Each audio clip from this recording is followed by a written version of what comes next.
Today, we're going deep into the newest and latest version of lossless scaling and how you can literally squeeze free FPS out of your PC without buying new hardware. If you're someone who wants smoother gameplay, better frame pacing, or just to make your budget laptop feel like it's running on steroids, this guide is for you.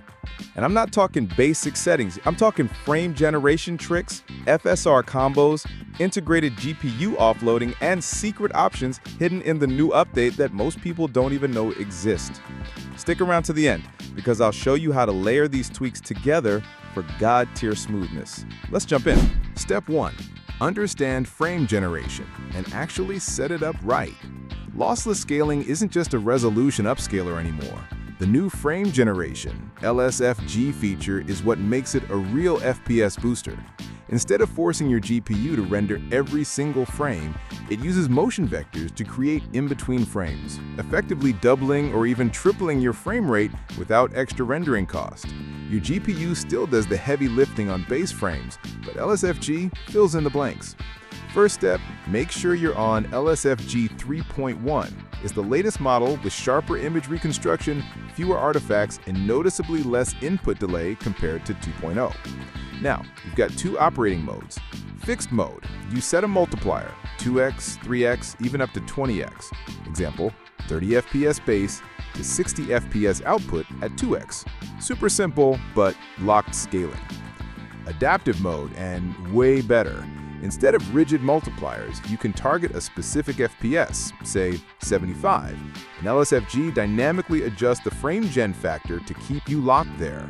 This is huge for games with fluctuating frame times. It feels way smoother than jumping between multipliers. Pro tip or warning, avoid fractional multipliers like 1.5x, like 40 FPS to 60 FPS.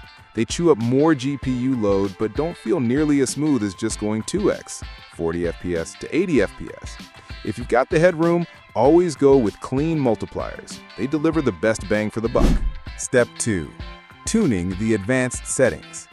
Now that frame generation is on, the real gains come from dialing in the advanced sliders in lossless scaling. These aren't just cosmetic, they directly affect smoothness, latency, and how heavy the workload is on your GPU. Flow scale. This controls how aggressively LSFG blends the generated frames. A higher value makes motion transitions look buttery smooth, but it also increases GPU overhead. Too high and you'll actually create stutter under load. Best practice, start around the default and only raise it if you've got spare GPU headroom. Capture API. On Windows 11, 24H2 or newer, always use WGC, Windows Graphics Capture. It's faster, lower latency, and more reliable.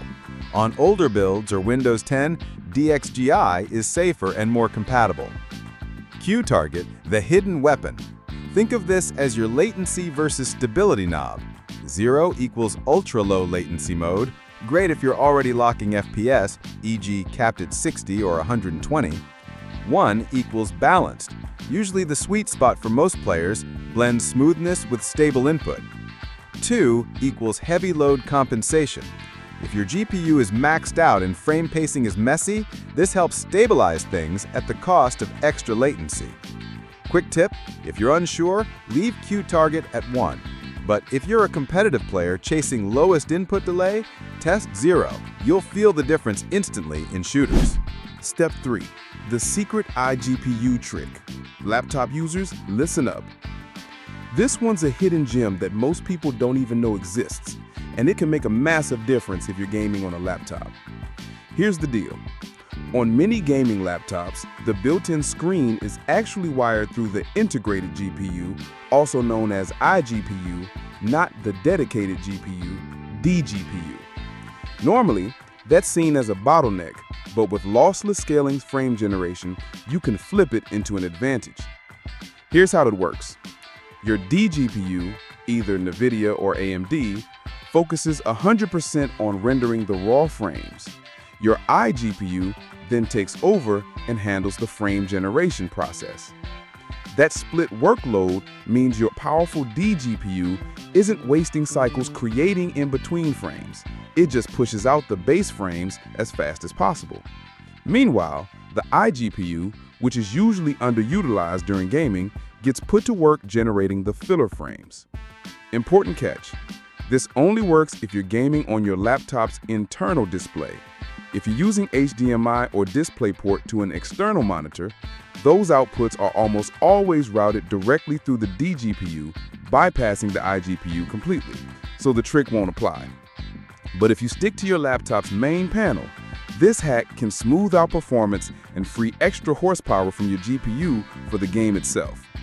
Perfect for laptops that run hot or struggle with fluctuating FPS. Step 4. Combining FSR upscaling plus frame gen for max results.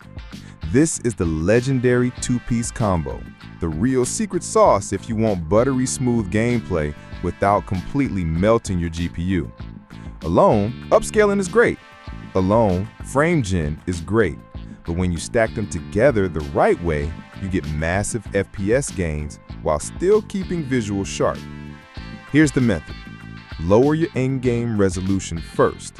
Example, if you're on a 1080p display, drop your in-game render res to 720p. Sounds bad, right? Don't worry, this is where the magic happens. Open Lossless Scaling, switch to custom mode, and enable resize before scaling. Now choose your multiplier, basically AMD FSR style scaling levels. 1.3x equals ultra quality, almost native sharpness. 1.5x is quality, great balance.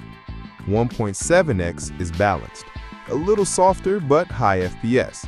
2.0x is performance, biggest FPS jump, sharpness sacrificed.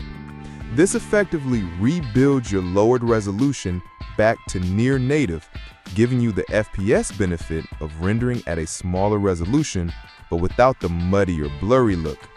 Now here's where it gets wild. Stack frame gen on top. If you're using fixed mod, cap your base FPS first with RTSS. Example, lock 45, FG doubles to 90.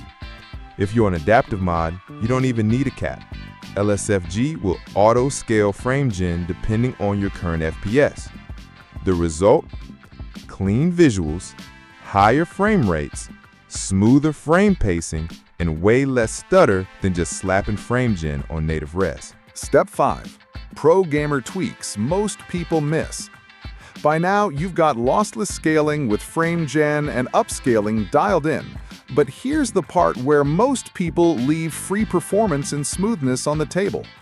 These are the pro-tier tweaks that separate casual setups from dialed-in configs. Cap wisely. Don't just let your FPS bounce around. Use RTSS, Riva Tuner, or in-game caps. Set your base FPS cap slightly below your lowest stable average. Example, if your GPU swings between 35 and 50 FPS, don't cap at 50. Lock it at 35, then let frame gen push it up to approximately 70 with 2x. This keeps pacing consistent instead of constant up-down spikes. VSync done right. If you've got a VRR display, G-Sync or FreeSync, keep VSync off. VRR handles tearing.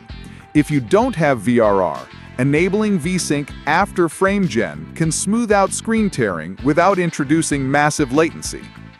Latency testing. The Qtarget slider in LS is underrated.